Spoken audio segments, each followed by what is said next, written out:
الحمدللہ نحمدہ ونصلی علی رسولہ الکریم رب اشرح لی صدری ویسر لی امری واحلل عقدۃ من لسانی یفقہوا قولی۔ ان آیتوں سے پہلی آیتوں میں اللہ تعالیٰ کے انکار اور آخرت کے انکار اور بخل وغیرہ کی مذمت کے بارے میں ذکر کیا گیا تھا، تو ان آیات میں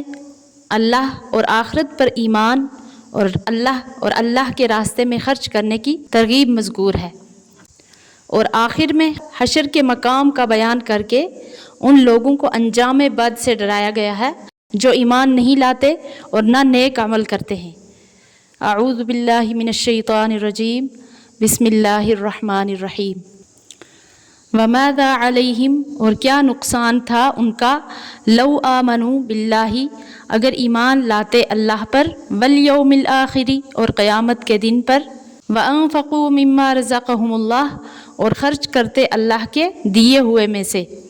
وکان اللہ بہم علیما، اور اللہ کو ان کی خوب خبر ہے۔ یعنی ان کو کیا نقصان پہنچ جاتا اگر یہ لوگ اللہ پر اور آخرت پر ایمان لاتے اور اللہ کے دیے ہوئے مال میں سے خرچ کرتے، کیونکہ یہ سب آسان کام ہے تو ان کے اختیار کرنے میں کچھ بھی تکلیف نہیں،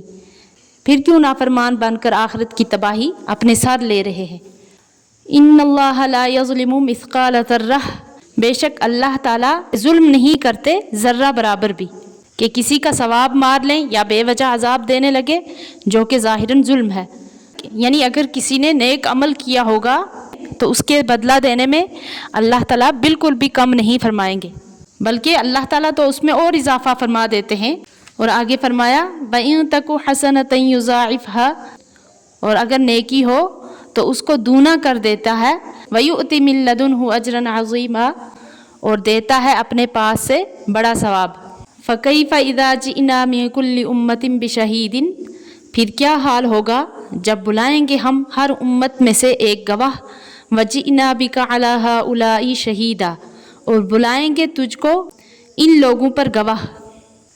تو اس آیت میں میدان محشر میں حاضری کی طرف توجہ دینے کا ذکر کیا گیا ہے کہ ان لوگوں کا کیا حال ہوگا جب میدان محشر میں ہر امت کا نبی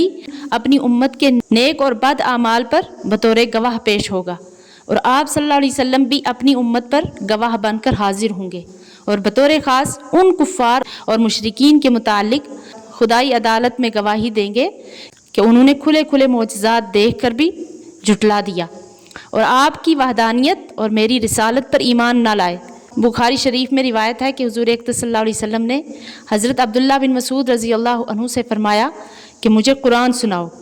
حضرت عبداللہ رضی اللہ عنہ نے عرض کیا کہ آپ مجھ سے سننا چاہتے ہیں حالانکہ قرآن آپ ہی پر نازل ہوا ہے؟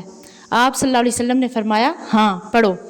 میں نے سورہ نساء کی تلاوت شروع کر دی، اور جب اسی آیت فَكَيْفَ إِذَا جِئْنَا مِن كُلِّ أُمَّةٍ بِشَهِيدٍ پر پہنچا تو آپ صلی اللہ علیہ وسلم نے فرمایا کہ اب بس کرو، اور جب میں نے آپ صلی اللہ علیہ وسلم کی طرف نظر اٹھا کر دیکھا تو آپ صلی اللہ علیہ وسلم کی مبارک آنسو سے آنسو بہہ رہے تھے۔ علامہ قسطلانی رحمۃ اللہ علیہ لکھتے ہیں کہ حضور اقدس صلی اللہ علیہ وسلم کو اس آیت سے آخرت کا منظر سامنے آ گیا، اور اپنی اس امت کے جن کے عمل میں کمی ہے اور جو بالکل بے عمل ہیں ان لوگوں کے بارے میں خیال آیا، تو اس لیے آنسو مبارک جاری ہو گئے۔ اور یہاں جو لفظ ہاؤلائی آیا ہے تو بعض حضرات نے اس کے بارے میں فرمایا ہے کہ یہ اشارہ ان لوگوں کے بارے میں ہے جو آپ صلی اللہ علیہ وسلم کے زمانے میں کفار اور منافقین موجود تھے، لیکن بعض حضرات فرماتے ہیں کہ قیامت تک کی پوری امت کی طرف اشارہ ہے، اس لیے کہ بعض روایات سے معلوم ہوتا ہے کہ آپ صلی اللہ علیہ وسلم کی امت کے اعمال آپ صلی اللہ علیہ وسلم پر پیش ہوتے رہتے ہیں۔ آگے فرمایا یومئذ یود الذین کفروا، اس دن آرزو کریں گے وہ لوگ جو کافر ہوئے تھے، وعصوا الرسول، اور رسول کی نافرمانی کی تھی، لو تسوی بہم الارض، یعنی کیا آرزو کریں گے کہ برابر ہو جائیں ہم زمین کے، ولا یکتمون اللہ حدیثا، اور نہ چھپا سکیں گے اللہ سے کوئی بات۔ تو اس آیت میں میدان آخرت میں کافروں کی بدحالی کا ذکر ہے کہ یہ لوگ قیامت کے دن تمنا کریں گے کہ کاش زمین کا ہم کوئی ٹکڑا بن گئے ہوتے، کاش زمین پھٹ جاتی اور ہم اس میں دھنس کر مٹی بن جاتے، اور اس وقت کی پوچھ اور عذاب اور حساب سے ہم بچ جاتے۔ وہ ان جانوروں کو دیکھ کر بھی تمنا کریں گے کہ جو جانور ایک دوسرے کو دنیا میں مارتے تھے